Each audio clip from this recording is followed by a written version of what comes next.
Summary of Mating in Captivity by Esther Perel.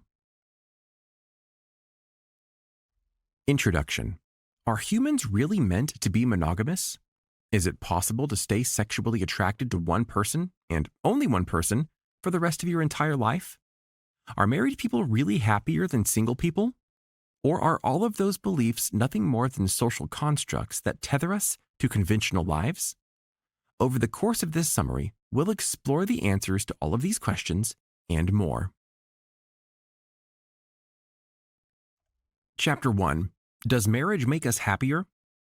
Society tends to regard marriage as a definitive hallmark of adulthood. You're often considered to be a happy, well-adjusted, and respectable member of society if you're married. But does marriage really make us happier? Well, according to statistics, the answer seems to be no. Data from a German socioeconomic panel that followed a group of couples around for 20 years concluded that people are especially happy in the years immediately before and after their weddings. But this data also shows that 50% of people are less satisfied after marriage, while the other half are happier. This means that satisfaction levels are literally split right down the middle, and thus, marriage is not a universal prescription for a happier life. In fact, it's truly all about what works for each individual couple. The American Time of Use survey backs this up, but its results come with an interesting twist. Upon surveying couples, they discovered that people who are married wouldn't say they're happier than their single or divorced peers unless their partner is in the room. When they feel free to be honest, however, their happiness levels actually aren't any higher than those of divorced people. So, what does this tell us about marriage? Well, for starters, we can learn that we need to revamp our social norms. If the truth is that marriage doesn't always make us better or happier people, then we need to stop using it as a hallmark of success. And conversely, we need to stop assuming that there's something wrong with being single and stop pressuring people into relationships. But the author asserts that it's also important to eliminate some other common misconceptions that cause dysfunction in our relationships. She believes that security is one of the most harmful and pervasive misconceptions. Here's how it works in practice. When you enter into a long-term relationship with someone, especially if you marry them, our default assumption is to assume that the person will bring us a sense of security. Gone are the lonely days of dates with incompatible losers. Gone is the exhausting quest of trying on other people to see if they fit. Now that you have your person for life, you can feel relaxed and secure. Right? Well, yes and no.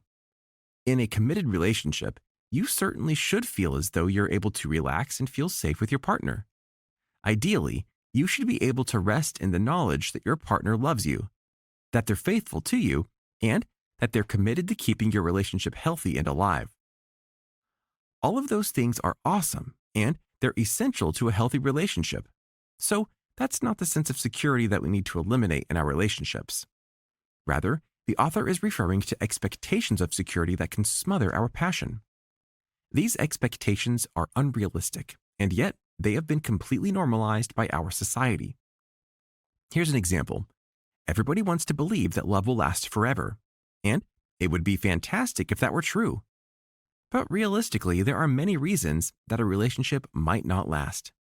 Although we never want that to happen, a relationship might end in death. Sadly, relationships may often end in infidelity or incompatibility as partners grow apart and realize they are no longer right for each other. None of these outcomes are desirable, and they're not what we want for our relationships. But they are realistic fates that many relationships meet. So when we live as though nothing unfortunate will ever befall our relationships, the author observes that we are essentially living in willful ignorance. It's foolish to assume that our love lives are immune to the ordinary deaths and diseases that consume the average marriage. And it's even more foolish to put all your hopes and dreams onto one person. Sadly, however, many people do this, and in doing so, they force their partner into a role that was never meant for them. Because many people get so caught up in their romance, they make the mistake of assuming that their partner should be everything to them. So they neglect their friends, parents, hobbies, and other sources of stability in life in favor of their partner. This, in turn, positions their romantic partner in a role that they can never hope to fulfill. In fact, no one can fulfill this role, regardless of their relationship to you. This fact is just as true for friends as it is for romantic relationships. Everybody needs multiple friends because no one friend can be expected to be your everything either. Different friends can connect with different aspects of your personality, drawing you out of your own head and helping you to be a healthier and more balanced person. Everybody should surround themselves with a wide variety of different people in order to be the happiest and best versions of themselves. But when you put all your eggs in the basket of one person, you limit your options and force both of you to be smaller, more closed-down versions of yourselves. And the author observes that this is a death sentence for relationships. In fact, that's often why so many couples lose their passion for one another while in long-term relationships. Because when you're in the early stages of a relationship, you're both functioning as separate people. Most likely, you both have your own lives and your own friends. Neither of you expects the other person to be your entire world. Instead, you're simply two people who have fallen for each other, and you want to spend more time together. But sometimes that desire to spend more time together morphs into the belief that if you spend all your time with one another forever, you'll be happier. And that quickly turns into a suffocating fog of unrealistic expectations. Therefore, it's no surprise that many people in long-term relationships find their sex lives withering. Lost beneath the fog of unfulfilled and impossible expectations, combined with the unromantic reality of everyday life, it's hard to find the passion you once felt for each other. It might be hard to think of your partner as a sexual being anymore. So, how can you get the passion back? The author asserts that relinquishing your false sense of security is the best way to rekindle your passion. Accept that your partner is not and cannot be everything to you, and spend some time falling in love with them again. Make a concentrated effort to know them for who they really are, and remember that they are only one person. Your partner is not a concept. They're not the sense of security you crave. They're not a replacement for every other relationship in your life. They're just one person that you really love. So, rediscover the mystery in your relationship and try to see your partner through fresh eyes. This will help you find the passion you crave and abandon the expectations that are choking your relationship. Chapter 2. Is infidelity really such a bad thing?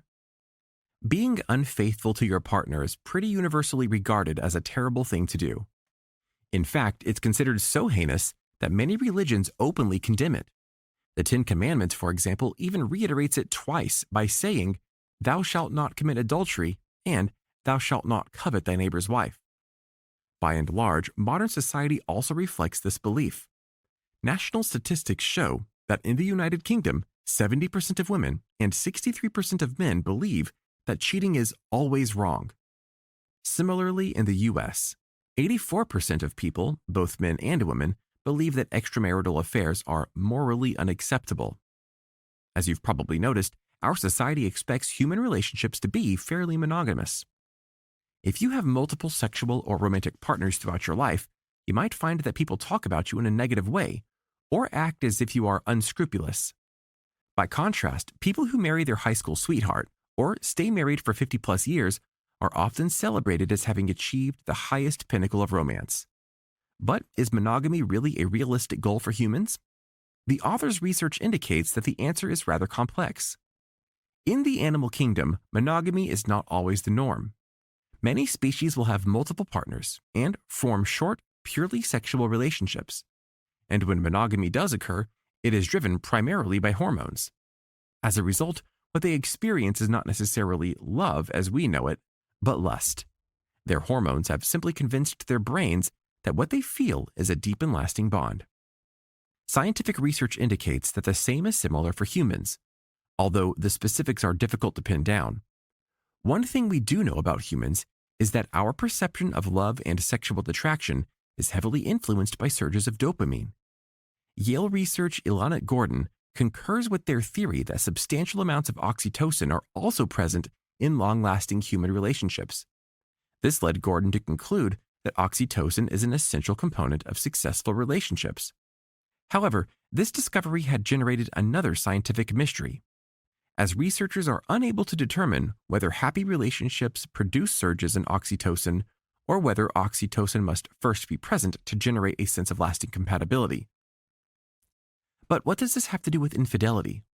Well, for starters, we can surmise that many people rely on the presence of those feel-good hormones to help them stay content and satisfied in their relationships.